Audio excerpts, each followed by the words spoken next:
1999, and this is 2023. 24 years since Kargil war took place between India and Pakistan. It was that opportunity that gave rise to nationalism again, patriotism again. अगर वो पाकिस्तानी बदमाशी नहीं करते, unoccupied places को आकर के नहीं बैठते, तो हमें वीरता दिखाने का मौका नहीं मिलता. धन्यवाद पाकिस्तानियों, thank you so much. You are wonderful soldiers. You fought well, but your leaders betrayed you. They do not understand the strategy. They do not understand the importance of a good neighbor. And therefore, you had to fight a losing war. You did occupy some heights, all right, but we beat you to death.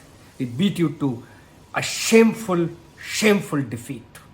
And thanks to the Indian Armed Forces, Indian Army, Indian Navy, Indian Air Force and the entire country, इस माँ भारती ने मिल करके जो 99 में कर दिखाया, उसी का हम अगले साल सिल्वर जुबली मनाएंगे. मुझे याद आते हैं अपने चंद दिन जो कारगिल से वॉर से पहले मैंने द्रास में गुजारे थे. 1996 में मैं स्टाफ कॉलेज के लिए गया, 97 में स्टाफ कॉलेज करके आया और तब तक मेरी यूनिट द्रास में चली गई थी. 97-98 के इस दौरान में मैं यूनिट के साथ में द्रास में था और हम उस इलाके को अच्छे से डोमिनेट करते हैं.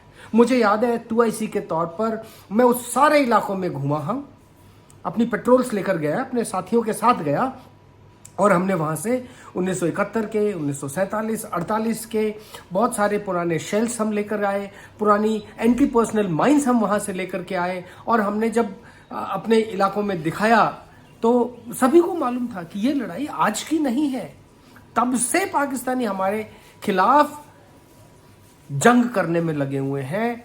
जिस लड़ाई को वो जीतने की सोच रहे हैं वो पहले ही हार चुके हैं. और जब मैं उन जगहों पर घूमता था तो हर बार अपने दोस्तों के साथ में, अपने सैनिकों के साथ में मेरा यह विश्वास उतना ही दुगना होता जाता था कि यह इलाका हमारा है, सामने का पाकिस्तान ऑक्यूपाइड कश्मीर हमारा है, आज नहीं तो कल हम लेंगे. इस बार तो उन्होंने सिर्फ कारगिल में थोड़ा सा वेंचर किया, एडवेंचर की कोशिश की और मार खाई. अगली बार पीओके हमारा होगा. तो उस समय में जब मैं वहां था 97-98 में, यानी हम कारगिल वॉर से जस्ट एक साल पहले तक वहां पर थे और वो जो इलाका मैंने देखना, इतना रमणीय, इतना सुंदर पहाड़ी इलाका जहां हालांकि घास बहुत कम या नहीं के बराबर उगती है, लेकिन उस इलाके को डोमिनेट करना, उस स्ट्रेटेजिक एरिया को समझना और अपने पास रखना, यह विश्वास हमें वहां पे मजबूती से खड़ा रहने को प्रेरित करता था. मैं तो वहां से वापस नीचे आ गया. 97 एंड 98 के बिगनिंग में मेरी यूनिट आ गई, लेकिन हमारे जो साथी वहां रहे और अगले साल उन्होंने जो हमारी अनऑक्यूपाइड पोस्ट को ऑक्यूपाई किया, 99 के शुरुआत में किया और मई से जुलाई तक जो हमने उनको मारा, चुन चुन के मारा, एक एक का बदला लिया. अगर कैप्टन सौरभ कालिया ने अपनी जान दी, विक्रम बत्रा ने जान दी, संजय ने लड़ाई लड़ी, योगेंद्र ने लड़ाई लड़ी, हर यूनिट ने अपनी जान लगाई देश की उन माताओं को, बहनों को, पार्वती, लक्ष्मी, सरस्वती, माँ काली, इन सब की बदौलत हम वहां पे उतने ही मजबूती से लगे हुए थे और कारगिल में हमने ये कर दिखाया.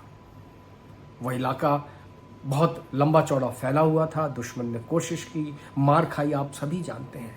अभी मैं 23 जुलाई को हम लोग सीमा जागरण मंच के साथ में नेशनल वॉर मेमोरियल पर हमारी ओर से स्मारक पर गए थे. हम लोग उन सैनिकों को धन्यवाद बोलने गए थे जिन्होंने अपनी जान लुटा दी.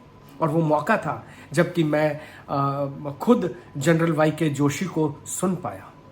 जनरल वाई.के. जोशी ने उस समय उन्होंने जो लड़ाइयाँ लड़ी, कारगिल में क्या हालात थे उनके बारे में, वो हालांकि तब लेफ्टिनेंट कर्नल थे, 2IC थे और बाद में CO के तौर पे उन्होंने 13 जैकरिफ की ओर से लड़ाई लड़ी और जो विक्ट्रीज उन्होंने जीती, जो विक्रम बत्रा ने अपने प्राण न्यौछावर किए, जो संजय ने अपनी बहादुरी दिखाई, उनके साथियों ने, उनकी ब्रिगेड ने जो बहादुरी दिखाई, उनके किस्से मैंने उनकी जबानी सुने. हालांकि मैं खुद सोल्जर हूं, लेकिन जब उनके मुंह से सुना कि उनके साथी जो खुद रॉकेट लॉन्चर चला रहे थे और उनके स्नाइपर की वजह से उनके साथ में खड़े साथी ने जान दे दी, आप अंदाजा लगाओ खून कितना खौला होगा उस सैनिक का। उसकी बातें सुनकर के लग रहा था कि पूरा देश चल पड़ता अगर मौका मिलता। लेकिन हमारे वो कुछ सैनिक ही काफ़ी थे। और यहाँ तक कि उन्होंने बताया कि किस तरह उन्होंने बंकर टू बंकर फाइट की, कैसे वो एक एक दो दो दिन अपने आप को दुश्मन के गोलियों से बचाते रहे, और यहाँ तक कि दुश्मन को मारने के बाद में जब वो लोग अपने सैनिकों की लाशें छोड़कर भाग गए, उनको एक्सेप्ट करने से मना कर दिया, तो उन्होंने उनको एक डिसेंट रिलीजियस बरियल भी दिया। मौलवी साहब ने आकर के उनका जनाजा पढ़ा और उन्हें दफनाया। धन्य है ये भारत की सेना, धन्य है ये वीर जिन्होंने दुश्मन को कभी आंख उठाने नहीं दी। कारगिल का ये युद्ध तो समाप्त हो गया, 24 साल हो गए। अगले साल हम सिल्वर जुबली भी मनाने जा रहे हैं, लेकिन भारतीय सेनाओं का जोश खत्म नहीं हुआ है। वो उतनी ही मुस्तैदी से अपने बॉर्डर्स पर लगी हैं। चीन के साथ हालात बहुत अच्छे नहीं हैं। पाकिस्तान खुद अपने आप में डूब रहा है। ऐसे हालात में जब हमको अपने देश, अपने सैनिकों की ओर ध्यान देने की ज़रूरत है, हमें देश के चारों ओर हो रही प्रगति को देखने की ज़रूरत है। जो हमारी खूबियां हैं उनको उजागर करने की ज़रूरत है। हमारी कमियों को, देश की कमियों को हटाने की ज़रूरत है। ये जो करप्शन, ये गंदी पॉलिटिक्स, ये बदमाशी जो हो रही है देश में, हम देशवासियों को मिलकर के ही इससे लड़ना होगा। अपने में से ही अच्छे लीडर्स बना करके निकालने होंगे और देश को महान बनाना होगा। धन्य हो आप सबको कारगिल दिवस की बहुत बहुत शुभकामनाएं।